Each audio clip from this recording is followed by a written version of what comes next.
on repurposing money from the overseas development budget. That is absolutely right. And I look forward to him taking up my other suggestion of looking at what we can do on welfare. He will know that we had a fully funded plan and we urge him to take it up. Having said that, can the Prime Minister say in confidence that 2.7%, the 2.5%, can the Prime Minister say in confidence that 2.7%, the 2.5% by 2027 is sufficient? Because we need to look at exactly how we fund this. He must not raise taxes further, as it will destroy our economy. We need a strong economy to pay for strong defence. He cannot borrow more. We are already spending more on debt interest than defence. We all know that he must make difficult decisions on spending. Welcome, everyone. Today's video kicks off with some explosive news from the heart of British politics and beyond. In Parliament, a dramatic showdown unfolded as Keir Starmer unveiled a major announcement on defence spending. Yet questions immediately arose about the funding behind the proposal. Conservative MPs were quick to challenge his plans, sparking an intense debate over whether money could be reallocated from other vital areas, such as overseas development, without hurting welfare. The air was thick with tension as Labour and Tory voices clashed over fiscal responsibility and national security. He has our support to do that. In his statement, the Prime Minister also told us about his new value for money defence reform and efficiency plan. Does he agree that the first thing that must be looked at is spending billions of taxpayer money leasing back a defence base on Diego Garcia that we currently own? Why is the Prime Minister still pursuing this deal? Earlier today, I made a speech about the realism that should drive our foreign policy. As part of this, the Prime Minister must scrap his disastrous plan to surrender the Chagos Islands and have British taxpayers pay for the privilege. The key difference between those of us on this side of the House and the Labour Party is that we know we need a strong economy for defence. We need a serious plan to get the British economy growing again. We do not have that with the latest budget from the Chancellor. But that's only one side of today's story. As the parliamentary drama unfolded, a shocking criminal case emerged. A teenager whose disturbing online behavior had already landed him on a banned list from a notorious gore website, brutally murdered his own family. Authorities discovered chilling evidence of potential plans to target his school, raising urgent questions about online extremism and mental health. So can the Prime Minister tell us if there is going to be a fiscal event this spring, even though his government is committed to only one fiscal event a year? In summary, Mr. Speaker, the Prime Minister made 4 points. I agree with him that NATO is a bedrock of our security, as I said this morning. And I agree that the US is our most important bilateral relationship, but friends tell each other when they disagree. We agree on this issue. We know that Ukraine must be supported, and I shared the concerns the Prime Minister had about statements that had been made about President Zelensky. I agree with the Prime Minister on protecting security in Europe. I welcome his continuing to strengthen alliances. But we must do that through NATO, building on the Joint Expeditionary Force approach. And we, of course, agree that we need peace with Ukraine, agreed. I don't necessarily agree with his change in the national security posture, because we have different views on this. I am a conservative realist, not a progressive internationalist. But I want him to know that when he does the right thing, we will work with him in the national interest. And if that wasn't enough, fresh celebrity news is shaking up Hollywood. New reports confirm that Meghan Markle's talent agency, WME, is still representing her despite previous rumors of a split. With allegations of management disputes swirling, the entertainment world is buzzing.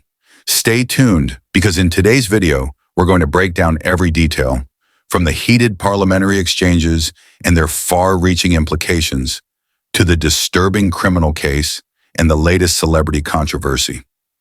You won't want to miss what comes next. 1. In-depth parliamentary debate. In a fiercely contested session in Parliament, Keir Starmer's defence budget announcement became the spark for a firestorm of political controversy. First, thank her for her support in relation to today's announcement and her support on Ukraine.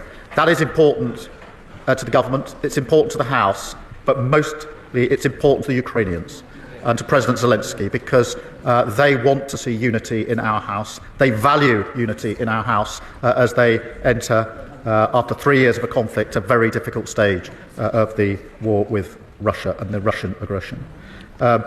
And I hope and I believe we can maintain that unity in relation to Ukraine. We have for 3 years, and I'm very proud that this House has done that, notwithstanding a change of government for 3 long years. We will continue to do so. She asked about the money on defence and security and intelligence. There was new money at the budget in relation to that, but what I'm doing here is in addition to the 2.5%, which is the increase in defence spend as it's always been understood, is to recognise that the nature of the threats to our country are different now. He confidently reiterated a fully funded welfare plan, urging the Prime Minister to consider reallocating funds toward both defense and welfare. However, his proposal met with immediate resistance. Conservative MPs, fueled by skepticism, questioned funding sources. They demanded clear answers on whether the additional 2.5% increase in defense spending would be financed by cutting funds elsewhere, such as from overseas development, or if it would require further borrowing. And that the security and intelligence services play a key part for us and for our allies in our defence, and that takes the total to 2.6. She asked me if we're going to tax to pay for the 2.5% or to borrow to pay for the 2.5%. The answer to that is no, which is why I've set out precisely pound for pound how we will pay for it today. That has meant a very difficult decision on overseas development, a very difficult decision, and not a decision that I wanted to take or that I'm happy to take. But it is important that we explain where the money will come from in terms and explain where it's coming from today. And I was only ever going to come to the House with a plan, with a timeline in it, a percentage in it, and an answer to the question, how are you going to pay for it? I would not have come to the House with a fanciful plan. And she says they had a plan. She says, of course we did. I've views on it, but the Institute of Government said of their pledge for 2.5% by 2030, Institute for Government, it does not add up. It's not a serious plan. Fiscal responsibility. Critics warned that raising taxes or mismanaging funds could have disastrous consequences on the national economy, vital for maintaining a strong defense and ensuring future economic stability. Strategic moves. The Institute for Fiscal Studies called it misleading and opaque. I'm not giving my view, I'm giving the view of other bodies having looked at the plan that they put forward. They said they would fund it by cutting the civil service, and then they increased the civil service by 13,000. I'm not prepared to operate in that way, which is why we've taken the difficult decision on overseas development today to be absolutely clear where the money is coming from. In relation to the final point about the approach that we take here and whether there's a difference between us, I hope not. Because what I set out was NATO first as the bedrock of our security. I hope that that is common ground, whatever we may call our respective positions. I also set out that we must not choose between the US and our European allies. That is what I fundamentally believe, and I will resist that choice. I hope that that is common ground between us, notwithstanding the language that she uses, because that is important, not for the exchanges over this dispatch box, but the future defence and security of our country and of Europe. Thank you. A heated exchange occurred when the opposition pressed the government about controversial plans, such as the proposal to lease a military base on Diego Garcia. This deal, critics argued, risked turning critical national defence assets into profit-driven ventures, ultimately compromising the UK's strategic autonomy. Throughout the session, voices from both sides were passionate and unyielding. While the government maintained that every financial decision was carefully calculated, the opposition's pointed queries and critiques kept the debate fiery and far from over. 2. The shocking criminal case. In a separate, equally disturbing story, authorities are investigating a chilling case involving a 19-year-old who murdered his mother and siblings in cold blood. This tragic incident unfolded at his family's home, where evidence emerged suggesting that his online activities, marked by an unhealthy obsession with violence and extremism, may have influenced his actions. Key points include online extremism.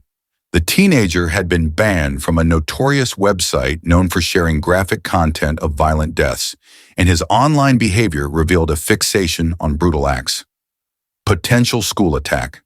Investigations uncovered that he had been planning a mass shooting at his school, where he and his siblings once studied, heightening concerns about the influence of violent online content on vulnerable youths. Community response. Local authorities and school officials have since increased security measures, and community leaders are now calling for stricter controls on online platforms that promote extremist views. This case has ignited a broader discussion on the responsibilities of tech companies and the need for robust measures to prevent online radicalization.